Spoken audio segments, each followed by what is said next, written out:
Today I'm going to show you how to bake foolproof bacon. That's right, I said bake. And wait until you see how easy it makes for the cleanup and extra crispy bacon. Plus, I'm going to share with you my spring asparagus and creamy ricotta omelette, just in time for breakfast.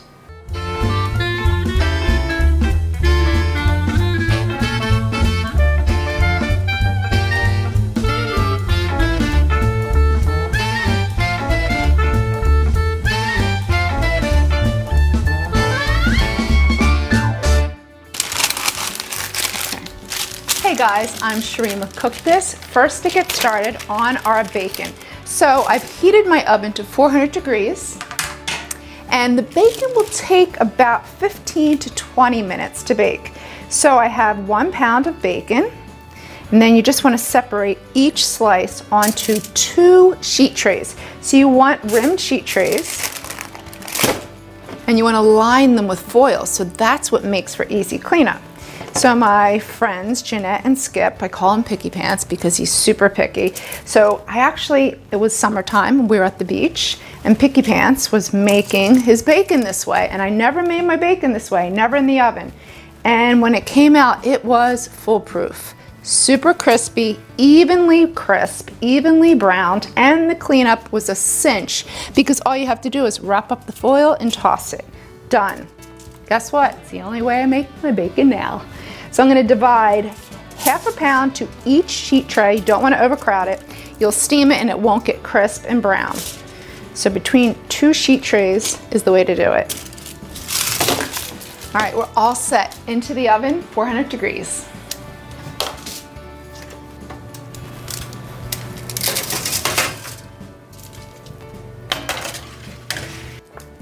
So now it's time to make our omelet.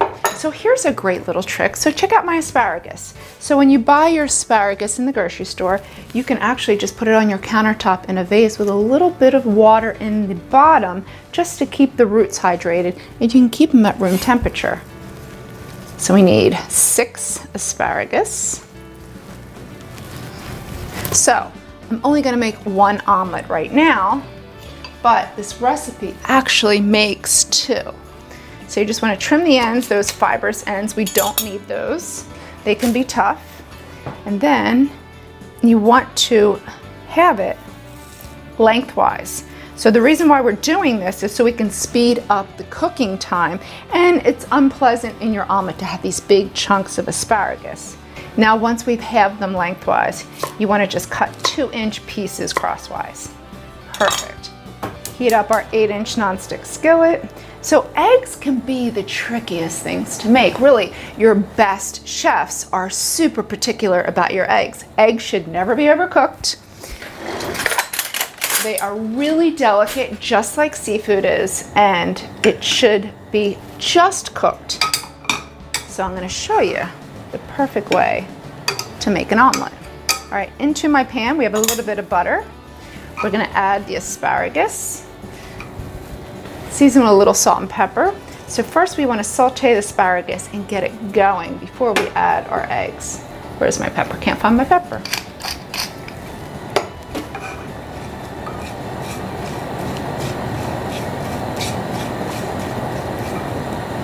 All right, now I have 3 eggs, 3 whole large eggs.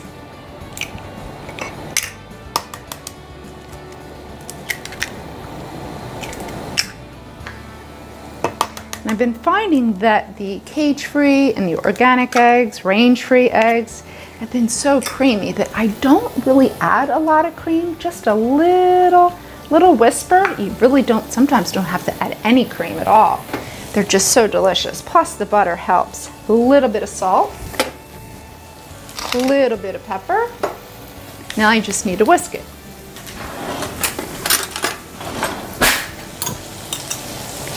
And you don't want to over whisk it. Remember, they're delicate, they're gentle, just until they're combined. That's all eggs need. Kind of have to baby them. And Coco hears me whisking eggs. She loves eggs. Okay, so we're just going to saute the asparagus for about 2 minutes. We don't want it to be tender crisp. My family loves breakfast food. I'm not a huge fan of breakfast food, But my kids, my husband especially, Andreas and Kostas, love breakfast. So this is a great one for spring, especially with all the beautiful asparagus that is popping up in our farmers markets and grocery stores. This is another way to really incorporate them and use them at their best. All right, so now we're going to decrease the heat to medium-low.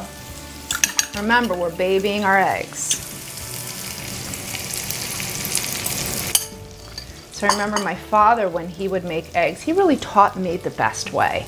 He would make his scrambled eggs and he would actually take them off the heat a little bit wet. Because you got to remember, there's carryover cooking with eggs. Once they're out of the skillet, they continue to cook. And when they are cooked just right, they're so creamy. No better way than to eat eggs. All right, so obviously I'm sure a lot of you have made omelets. Best way is just keep tilting the pan and pulling back the eggs. So that way it keeps hitting the direct heat, cooking the egg. And once we kind of get them set, we'll increase the heat just a little bit. So this is all about cradling your heat, babying the eggs, and getting them to set. And at the end, they'll be a little bit wet on top, but as long as they're not runny, we're good. Okay, now for the ricotta. So I have a whole milk ricotta. You want to bring it out at room temperature half an hour before so it's not cold in your omelet, because it's not going to be there really long. But it's going to give such great texture, creamy texture. So good. I'm just adding it to one side of the omelet. That way we can flip it. It's not too heavy on the other side and it flips really nice. Now loosen your perimeter and then just tilt over the one side. All right, you can be brave and flip it, or just remove it from the heat and cover it, and then the steam will just sort of further set the top. Maybe needs about 30 seconds, and meanwhile I have a little bit of arugula. And I'm just going to drizzle just a smidge of a good extra virgin olive oil. Season it with some salt and pepper. And this is going to go right over top of our eggs. All right, so let's check it out. Perfect. Beautiful. So it has nice color, lightly, lightly, lightly golden. You don't really want it to be too dark.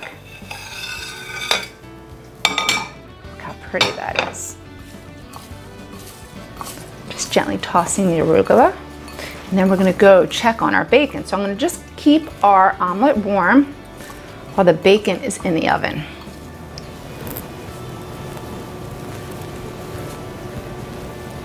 All right, our bacon is perfect. All right, so the reason why I don't like to add a cooling rack or some sort of rack, typically a lot of people will do that. I want the bacon to cook in its fat. That's why it's so crispy.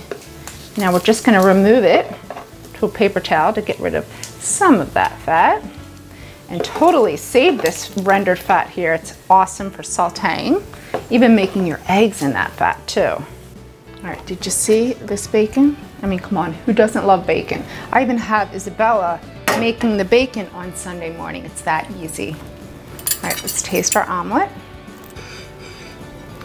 So pretty. Now the arugula on top will wilt ever so slightly from the heat of the omelet. It's so good. Have that little peppery note from the arugula, the creaminess from the ricotta, and that asparagus. Tastes so fresh. So creamy, the eggs are creamy. That ricotta makes it even creamier. For this recipe, go to the newspaper's website. I'm Shereen with Cook This. Thanks for joining me today. I'll see you next week.